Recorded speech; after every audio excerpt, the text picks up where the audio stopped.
narcisista, sádico, antisocial, inteligente y persuasivo. Un hombre así no puede sino ser tremendamente peligroso. Cuando esto se mezcla con una justicia que actuó de forma deficiente, cuando pudo hacer más para evitar que un asesino siguiera matando, el resultado es tan macabro como inexplicablemente vergonzoso. ¿Qué podemos hacer para defendernos si, inevitablemente, es posible que nos crucemos con una persona altamente peligrosa? En este capítulo de Archivo Criminal hablaremos de un hombre que, incluso tras haber sido capturado, enjuiciado y condenado, no es capaz de mostrar atisbos de arrepentimiento. Esta es una historia reciente. Es la historia de Erasmo Moena Pinto, el psicópata de Placilla. Archivo Criminal.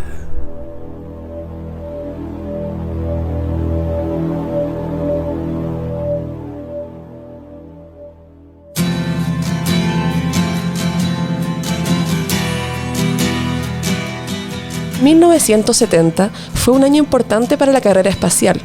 El 11 de abril, Estados Unidos lanzó el Apolo 13 hacia la Luna, y el 1 de junio, la Unión Soviética puso en órbita el Soyuz 9. A fines de junio, Brasil se queda con su tercera Copa del Mundo en México, y de la mano de Pelé, tras vencer al equipo italiano.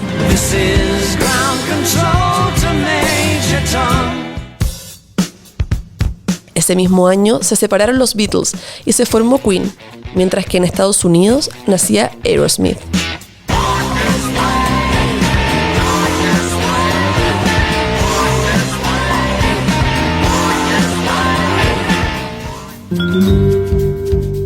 Y el 10 de enero de 1970, en Tomé, nació Erasmo Moena Pinto.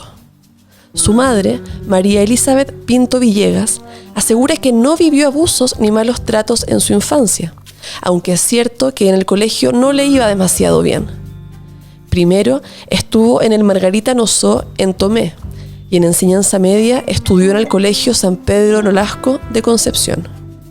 Lo calificaban como machista e hipersexualizado en su comportamiento, lo que hacía que pocos se quisieran juntar con él.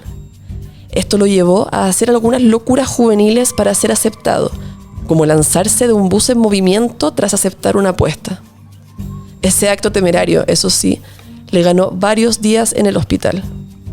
Después del colegio, se matriculó en la Universidad Federico Santa María con sede en Concepción, donde estudió ingeniería mecánica. Pero solo duró un semestre antes de retirarse, y entre medio se dedicaba al tráfico de películas pornográficas. El sadismo sexual se refiere a infligir un sufrimiento físico o psicológico en otra persona para estimular la excitación sexual y el orgasmo. El trastorno de sadismo sexual implica provocar un malestar significativo o deterioro funcional importante, sin el consentimiento de la otra persona. Años después, este sería uno de los trastornos cuyo diagnóstico recaería sobre Moena.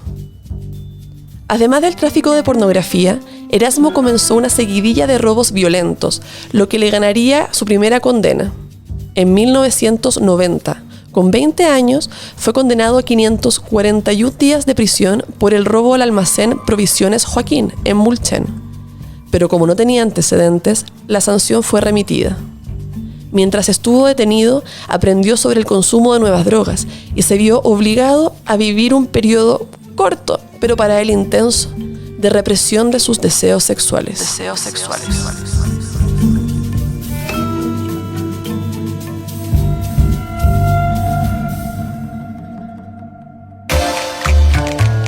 En Archivo Criminal sabemos lo mucho que te gusta leer y ver sobre estos casos. Por eso, en cada capítulo te traemos recomendaciones que nos han parecido interesantes de compartir. El documental Capturing the Killing Nurse sobre el asesino serial Charles Cullen está disponible en Netflix desde el 11 de noviembre. Si te gustó la película o mi live de Instagram sobre este caso, no te lo puedes perder. En Star Plus puedes encontrar la serie documental El asesinato de las niñas exploradoras. 3 niñas fueron encontradas asesinadas después de su primera noche de campamento. No te puedes perder esta investigación, que busca responder las dudas que aún existen en torno al caso.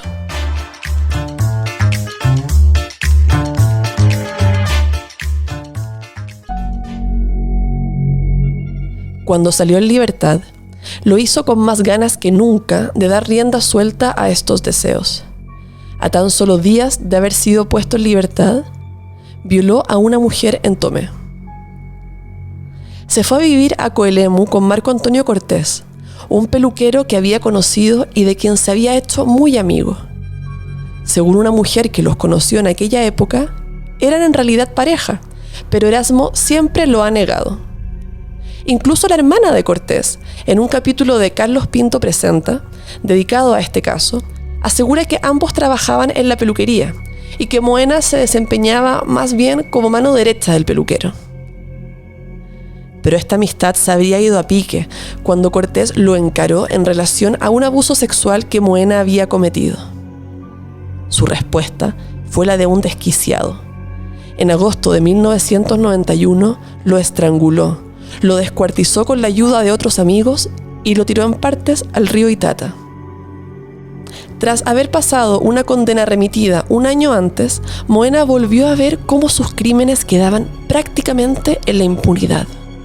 Esto porque más tarde él mismo le confesaría el asesinato de Cortés a su pareja, y ella por su parte lo contó a Carabineros.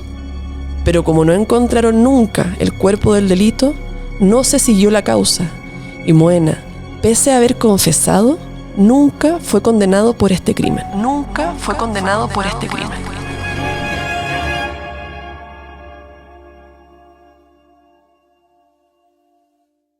En 2007 violó a una mujer en Mulchen, y esta vez sí tuvo condena, 3 años y 1 día. Fue puesto en libertad el 14 de marzo del 2010, y de nuevo salió a dar rienda suelta a su sadismo sexual, que había estado atrapado tras las rejas. El día de su liberación, su madre María Elizabeth fue a buscarlo a la cárcel para llevárselo a casa, pero este esfuerzo de nada serviría. Al tercer día de haber salido de la cárcel, Moena siguió a una niña de solo 10 años en el terminal de buses de Los Ángeles para abusar de ella. Y en esa misma ciudad, el 20 de marzo, violó a otra mujer. Solo 5 días después de esto, también violó a una temporera a las afueras de la ciudad. La golpeó tan fuerte que la mujer se llegó a desmayar del dolor. Ellas lo denunciaron y la policía local empezó a buscar al violador, sin saber que éste se había escapado a la quinta región, a Placilla. ¿Recuerdan que al principio dijimos que se trataba de un hombre manipulador y persuasivo? Después de sus últimos actos salvajes y criminales en Los Ángeles, Moena no iba a poder mantenerse en libertad si seguía siendo tan desprolijo, por lo que cambió su táctica. Aprovechando que este es un país donde como uno se ve significa mucho y que él es un hombre alto, delgado, rubio y de ojos claros, Moena se hizo pasar por empresario maderero y comenzó a ofrecer trabajo a mujeres como secretarias. Las llamaba por teléfono y les ofrecía un buen puesto, grato ambiente laboral y hasta un sueldo de más de 1 millón de pesos. Loreto López Fernández, de 35 años, fue la primera en caer en su cruel trampa. Ella era de Santiago, pero este prospecto de trabajo le hizo tanta ilusión que partió temprano a Viña a juntarse con Moena. Loreto era hija de carabineros retirados, quienes la cuidaban mucho, incluso siendo adulta. Normalmente su padre lo hubiera acompañado a la entrevista, pero por desgracia, en esa oportunidad no pudo hacerlo. Erasmo la fue a esperar al terminal de buses y le dijo que tenía la camioneta en el mecánico, así que iban a tener que tomar el micro. La hizo bajar en la carretera, bajo la mentira de que caminarían por la zona silvestre de Placilla hasta donde estaba un supuesto fundo. Pero tal fundo no existía. Aprovechándose de la confianza que esta mujer depositó en él, cuando ella menos lo esperó, la golpeó, la violó y la estranguló, terminando con su vida y dejando su cuerpo entre los matorrales. Días antes, Loreto le había comentado a su amiga Andrea Cuape Pinto sobre esta oferta laboral que se veía tan soñada.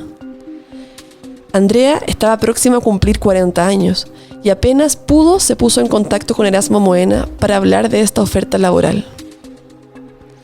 Erasmo habló con ella el mismo día que mató a Loreto y con su tono cautivador convenció a Andrea de tomarse un bus para que se reunieran en Viña del Mar. A eso de las 5:45 de la tarde del 6 de abril del 2010, Andrea llegó hasta el rodoviario y se encontró con su asesino. Moena hizo lo mismo que había hecho horas antes con Loreto. Se tomaron la micro, se bajaron en Placilla, desde donde caminaron unos minutos por el bosque y la tierra, camino a ese fondo de mentira. Y la golpeó, la violó y la mató. Entre ambos crímenes no hubo más de 6 horas de distancia. En Carlos Pinto Presenta, la madre de Loreto cuenta que llamó al teléfono de su hija varias veces, hasta que le contestó Erasmo. Le dijo que se le había quedado el celular, pero que estaba en el segundo piso, haciendo su práctica.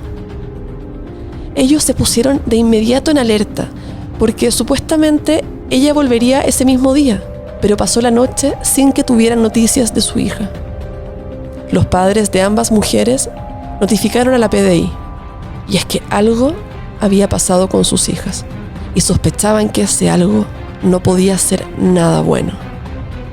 Nelly San Martín, prima de Loreto, decidió ayudar. Ella supuso, porque todo apuntaba a eso, que el misterioso hombre del trabajo soñado tenía algo que ver con las desapariciones, y se puso en contacto con él, fingiendo estar interesada en el trabajo de secretaria. Él le dijo que se llamaba José. Nelly se puso en contacto con la PDI y les dio el número de teléfono de esta persona. Bingo. El teléfono estaba asociado al RUT de Moena. Tal como lo había hecho antes con Andrea y con Loreto, Moena citó a Nelly en el terminal de buses de Viña. El 7 de abril, a las 8 de la tarde, se encontraron en un café del rodoviario, con la policía cerca, pero escondida.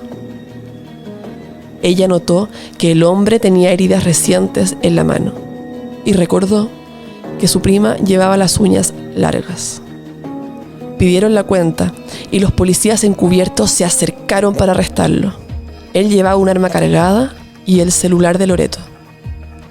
Esa misma noche reconoció los asesinatos e indicó dónde había dejado los cuerpos. Luego reconocería sus otros crímenes, que dejarían claro a la policía con quién se enfrentaban. Y es que Erasmo Moena, a menos de un mes de haber salido en libertad, era responsable de 5 violaciones y 2 muertes. El 25 de mayo de 2011, quien ya era conocido como el psicópata de Placilla, fue condenado a 61 años y 176 días de prisión. Mucho se ha hablado sobre cómo este caso debería enseñarnos a las mujeres a ser desconfiadas, a no reunirnos con desconocidos, pero ¿es justa esa conclusión? Sí, quizás Andrea y Loreto no debieron fiarse de las palabras de Moena, pero ¿no sería mejor dejar de responsabilizar a las víctimas? Y más cuando se trata de una persona que venía delinquiendo hace años y cuya maldad solo fue en aumento. Nos vemos en un próximo capítulo de Archivo Criminal para develar una vez más lo peor de nuestra especie. Hasta entonces, cuídate.